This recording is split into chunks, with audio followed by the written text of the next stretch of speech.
the Agile brand. Hey there, it's your pal, Bonnie Habyan, and welcome to the Worth Knowing podcast. If you like a real-life story that features grit, grace, and a whole lot of gumption, then you're in the right place. Get ready to hear from some courageous women who talk about how pivotal, teachable, aha moments have reshaped their confidence and delivered opportunities they never imagined. It didn't happen by chance, of course. They figured out new, sometimes uncomfortable ways to put themselves out there in a way that shouts, they get it. You'll hear intimate stories with actionable takeaways and some very secret sauce. Because everyone has an important story worth knowing. And you know what? The world needs it, and you deserve it. I'm absolutely thrilled you've decided to join me on this wild ride. Now buckle up, because you're about to embark on a journey that's not just about stories. It's about transformation, empowerment, and discovering the incredible worth that resides within each and every one of you. But it doesn't stop there. You must share it with others. Now, before we dive into the heart of what this podcast is all about, I want to take a moment and reflect on one of your absolute worst professional or personal moments. You know the ones I'm talking about. You know, that gut-wrenching, palm-sweating, heart-racing disaster that made you want to crawl under a rock and never come out. Now, maybe it was a job you lost, a relationship that fell apart, or a moment when you felt utterly defeated for one reason or another. Got it? Good. Now, how did that moment make you feel? Sort of like the world was crashing around you, right? Like you'd never recover. Now, here's the million-dollar question. When you hit that rock bottom, did you turn right or left? In this case, right for resilience or left for lying down and giving up. If you're listening to this podcast, I'm betting you chose right.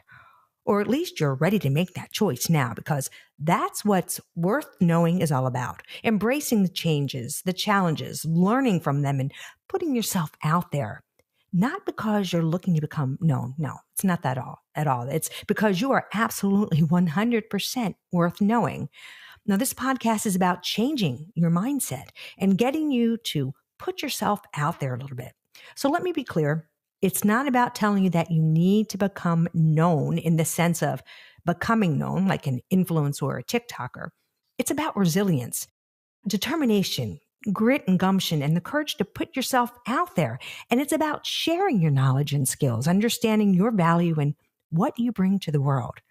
So let me put this into perspective with a story, one that's really fascinating to me. Have you ever heard of this woman named Vivian Maier? She was this street photographer whose amazing talent was unknown until a historian, local historian, just came upon her never printed negatives purely by chance. Vivian was born in New York City around 1926, and she spent most of her life in Europe and would come back and forth, when she was growing up. Eventually, from France, she was there for a while and came back and actually planted her roots in Chicago, where she worked as a nanny most of her life. But in between, when she was working as a nanny, and she was a really, really private person, in her free time, she'd roam the streets of Chicago and New York and, city and some big cities with a camera, taking photos of mostly poor people in buildings. And over the decades, get this, she took more than 100,000 photos. But this is really odd. She never really showed them to anyone. Not even the children that she babysat for really knew much about her talents.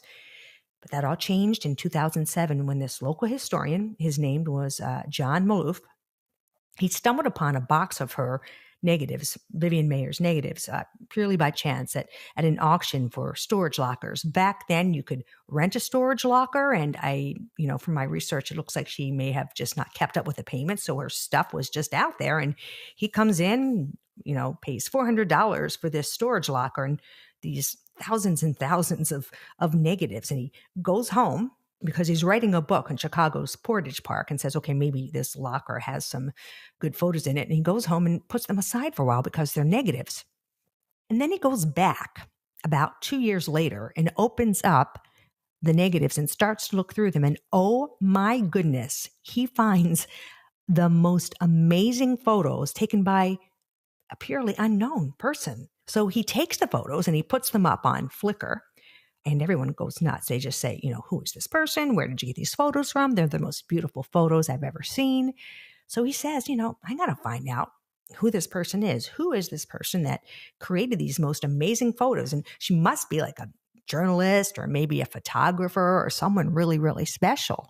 And so he decides to Google her. Now, back then, remember, like when you had the negatives, they'd be in those little envelopes and you could just maybe have someone's name on it. So that's where he got her name from, on the little envelope. So he Googles her and says, okay, let me see. Is she a journalist, a photographer? And up pops her name in her obituary. She was neither. She was actually dead. So after that, oh my gosh, her work gained significant notoriety. In fact, John Maloof, did so much with her marketing the photos, and experts would say she had this crazy, magnificent eye and a real sense of tragedy. She was just really, really talented, but she was really self-taught. No one taught her how to do this. She didn't go to school for it. And today her exhibitions of photographs are really across the globe. And they even made a documentary about her. It's called Finding Vivian Maier, and it was an Oscar-nominated documentary. Very, very interesting stuff. So who was she, right? So that's really the everyone's kind of concept in all of this. Who was she? Why did she not make herself known? What was it that she, had this incredible value and talent, but didn't feel like the world deserved or needed to know about it? She's now celebrated as one of the 20th century's greatest street photographers, and that's only because her work was discovered purely by chance. Now, I can't imagine those 100,000 plus photos were taken with absolutely no desire for them to be seen. But why do you think she kept them a secret? And that's the subject for debate. Some say she was really fiercely private. Others say there was a history of mental illness in her family. But the fact is, no one knows for sure. But pivot with me for a second. Imagine Vivian Maier's life if she considered herself and her work worth knowing. Maybe the reason she kept her photos hidden is as simple as she didn't understand her own value. And many people don't, right? But in today's digital landscape, we have never lived in a time period where we can express ourselves authentically and with such purpose. And however you choose to do that, you can do it to help others. And when you find ways to motivate, inspire, and teach, you are giving the gift of yourself and your talents to the world. And that, my friends, is what it is all about. You are worth knowing, and you need to share your talents.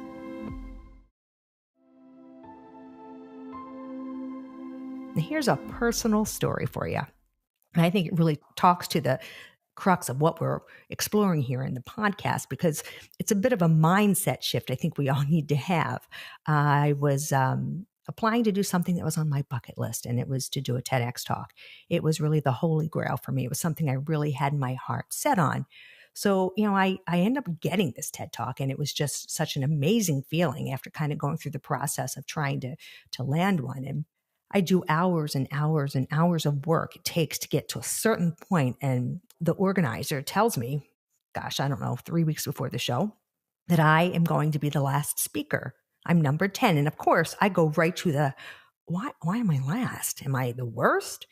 So I share this with my husband, and he says, well, remember, you said all you wanted to do was to get a talk, and you did. So, stop, beggars can't be choosers type of thing, right? Who cares? But I couldn't stop thinking about it. It impacted my confidence a bit. So the next session, I asked the organizer, how do you determine placement of speakers? And he said, well, a lot goes into it: topic, presence, energy. And again, I immediately think, bad topic, maybe too much energy, maybe I'm just not as good as the others. Then I speak with my speaking coach, and I tell him that I'm disappointed and I'm last. And he pauses and he says, Bonnie, do you know being last is a place of honor? I said, really? After the talk, right, I asked my organizer of the TEDx to write me a testimonial for my speaking ability. And wouldn't you know it, he says that when he looked at the lineup, he knew from my topic, my intense neurotic focus on preparation, I would be a great close to the show. So the question is this: why do we do that to ourselves? Think the worst and instead it's really something good? Well, we're going to have the chance to talk about that and so much more with our guests this season. We'll be hearing from some of the most fascinating women from across the globe who have faced adversity head on and come out swinging. Some of these ladies have really been through the ringer and back, and they've emerged with a formula for success that they're ready to share with you. No holds barred. Each episode, we're going to be diving deep into the lives and minds of women who faced really insurmountable sorts of obstacles. They've not only survived, but they've actually thrived. And that's what's important to really note here. You're going to hear from some entrepreneurs who started with nothing but a dream and a maxed out credit card, executives who navigated all sorts of situations, and innovators who turned no into watch me. I love that. These women are ready to share their hard-won wisdom with you. They're going to talk about their darkest days, their happiest realizations, some of their aha moments, and the pivotal decisions that changed everything. You'll hear about the mentors who lifted them up, the strategies they used to overcome self-doubt, and the lessons they learned along the way. Now, remember, this isn't just about listening to inspiring stories, although trust me, these stories will light a fire on you like nothing else. It's about arming you with practical, actionable advice that you can use to transform your own life. And that's what I really want to bring to the table here. We're going to talk about things like strategies for negotiating like a pro, techniques for silencing that pesky inner critic, tips for building a network, and any and all helpful and actionable advice you can put into practice right now. So whether you're feeling stuck in a dead-end job, struggling to get your business off the ground, or just looking for a shot of motivation to tackle your next big challenge, Worth Knowing has got your back. Now, we live in a world of rapid digital transformation. We owe it to ourselves to share our worth with the world by offering our wisdom, just like we are here through the digital landscape, through Worth Knowing. So grab a cup of coffee, settle in, and get ready to be inspired, empowered, and maybe even a little bit fired up. Because by the time we're done, you're not only going to know your worth, you'll be ready to show the world just how much you can contribute. And you know what? That is exactly the reason for this podcast. The world needs it, and you deserve it. Thank you for joining us on this episode of Worth Knowing. If you'd like to learn more about our guest story or connect with them, you'll find their details in the show notes. Remember, the path to Worth Knowing is paved with courage and insight. Stay inspired, keep striving, and continue to make a difference. Then, you must make sure to share it with others. Until next time, keep chasing those aha moments, my friends. You know, the ones that deliver results and motivate and teach the world. Worth Knowing is produced by Missing Link, a Latina-owned, strategy-driven, creatively fueled production co-op. From ideation to creation, they craft human connections through intelligent, engaging, and informative content.